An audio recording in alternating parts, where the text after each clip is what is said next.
Where Brooklyn at? Where Brooklyn at? Where Brooklyn at? Where Brooklyn at? What's good, y'all? It's your boy Yule. And I'm Margaret. Yeah, that's Margaret. This is Can We Talk About It?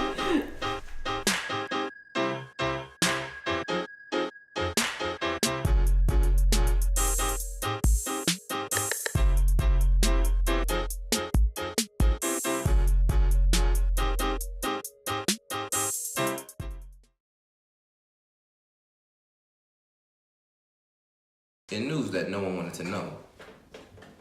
We learned this week that DJ Khaled does not eat the box. Why? Why is the news like this? like there's not more important things to report on. Motherfuckers writing dissertations on how DJ Khaled doesn't eat the box. Well, would you want him to eat your box? This old interview resurfaced. It was with the Breakfast Club where DJ Khaled says that he does not partake in going downtown, which is fine. Which is fine. You know, you shouldn't have to do anything sexually that you don't want to do. That's a conversation between you and your partner, and nobody else needs to know, Khaled. So where does it get problematic? It gets problematic when he said that not only does he want, but he requires his wife do it for him. You can't be asking for shit you're not going to. He said it's not a give and take relationship. Yeah. And see, initially when we were discussing this, because what DJ Khaled said was, he's like, look, I don't, go down on women, but I do other things for them. I buy them things. And I was like, shit, I have my own money, but I can't go down on myself. So yeah, what does that have to do with sex? Yeah, but it was then put to me in more of a would you rather style. Would you rather DJ Khaled, fund your life goals and dreams, and buy you a pair of red bottoms or some shit like that? Or would you rather DJ Khaled go down on you?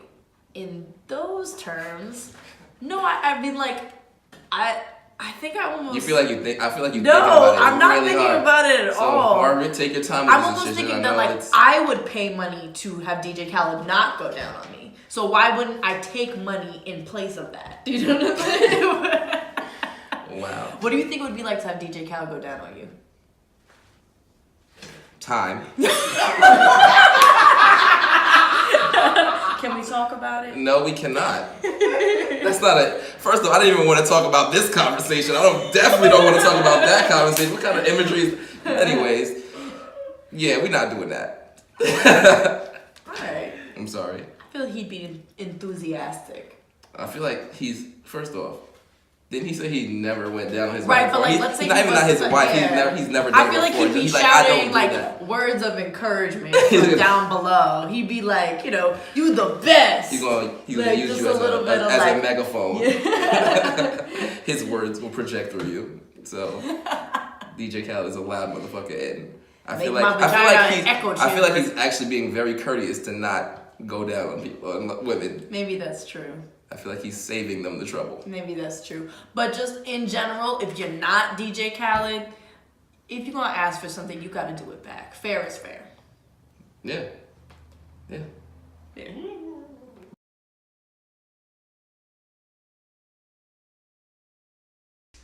Hey, so boom. This week on New York News, something that is barely news at all. Because it's not really noteworthy anymore. And every single day news. Happens all the fucking time. A black man was arrested for moving into his Upper West Side apartment this week. New and black things that black people can't do. Move into your own apartment that you pay for. Including sitting in Starbucks and driving golfing too slow. Oh, golfing too slow, yep. As if golf is like a high act. Like everyone's like, oh yeah, golfing. Like it was definitely just golfing too black. Like they were just like, why are you here? Get off our lawn. Yeah. Anyway, so this man this past week, he was a former White House staffer under Obama. Mm-hmm. He was moving into his apartment at 11 p.m. on Friday, and his neighbors called and reported that he was a burglar. Yeah, because first off, why is any black person on the Upper West Side? That's clearly his fault. Never mind you that area 106 Street used to be considered Harlem. Right? Facts. Used to be.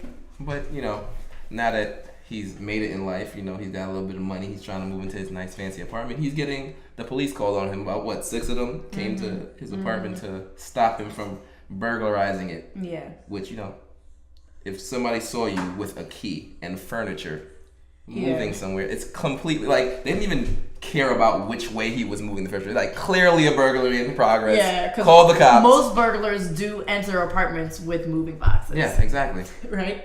This is, I think, one of the most dangerous aspects of gentrification. You have people who are getting the cops called on them for things that they were doing in their neighborhoods that they've lived in their entire lives. The guy who was shot in Flatbush, who was someone who was mentally ill, walking around with like a shower curtain or something like that. Something that he always did, you know, that people in the neighborhood knew he did, and newer residents called the cops on him, and he was shot. You know, like this, it's not even just about our businesses getting pushed out or us not being able to afford rent anymore, landlords doing illegal ass shit to try to push people out of rent controlled apartments. It's also dangerous. It's our lives. Exactly. Like you can't come to these neighborhoods and then try to change everything up. Right? You can't kick out all the bodega cats. You can't kick out all the black people. Like just because you see a black person in the neighborhood does not mean something's going down. Yeah. And also, I just like, it's so crazy how excessive the police force is. Like 5 or 6 officers, including undercovers, showed up to check this out, right? I remember when I was younger once, I saw a dude get arrested on Jamaica Avenue by a group of 8 cops for shoplifting socks. He was 5'4". I mean, somebody has to repossess one sock, somebody has to get the other sock. There's 1 cop for each arm and leg. So I feel like that's necessary. And 2 to write shit down. So basically, don't be black and do anything is what. And I hope those officers at least helped him move some furniture. Facts. I hope they made themselves useful when they were, out there serve and protect, stopping crime. Probably not. Probably not.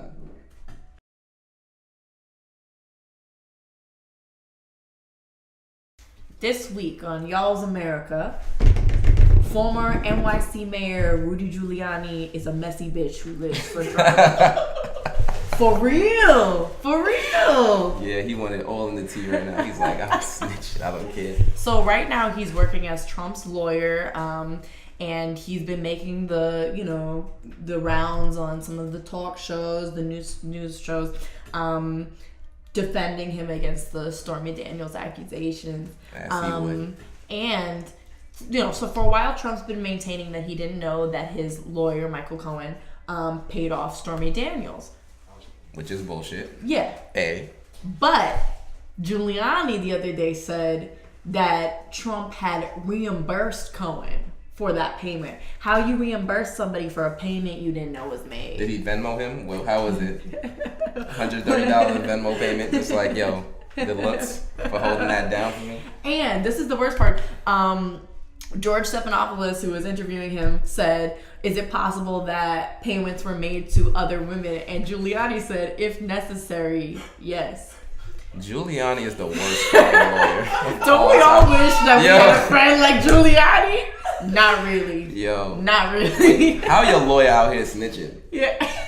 Like, like we all know the Fifth Amendment thing, right? Like, you don't have to answer that question. Trump was on the TV like, shut the fuck up. Yeah. Giuliani only took the job so he could throw Trump under the bus so he can go for president next time. You with the conspiracy theories. I think Giuliani's getting senile, honestly. And he has those, like, you ever seen the interviews where his teeth are, like, rotting on the bottom? Maybe he's just losing it. Like, I don't know. Well, also, Trump has clearly lost it because he hired this man as his lawyer. Facts. Giuliani, like, why don't you go back to what you're good at? Mass incarceration and broken window laws, okay? Why don't you stop trying to step out your lane? Do not go back to what you're good at. Stay Trump's lawyer. Get him impeached. Facts, actually. And do not get me tickets for jaywalking and shit, all right? True. I'm really good on that. True. This is the other thing, actually. So there's some debate about whether or not this payment would be considered a campaign contribution, which gets a little, like, messy legally. And Giuliani claimed that no, it wasn't, even though it was made, I think, 2 weeks prior to the presidential election, because it was not done to protect the presidential run. It was done to protect Trump's family. But Stormy Daniels has been talking about this since 2007. So I guess that Trump didn't really care about protecting his family back in the day. I feel like Trump doesn't give a shit anymore. And I feel like people are starting to not give a shit because no matter how many allegations and like the things we throw at him, he's just like, what surprises you anymore? What would surprise you about like hearing something about Trump? That what would actually surprise you? No, to be honest, my biggest takeaway from the story was I don't want me a friend like Rudy Giuliani, but that was about it. Literally nothing. I was like, everything else was like, oh, yo, homie, go to standard TV course, and defend you know? me. And be like, yo, we ain't sold drugs to that person, but we might have sold drugs to a couple other people. Like, yo, bro, shut up. That's y'all's America. Yeah. Sadly. It's your boy Yule. That was our show. I'm Margaret. You can find us on our joint Instagram at Can We Talk About It Show. And my personal Instagram is at Monkey820. You can find me on my personal Instagram at New York City. And I hope you guys enjoy.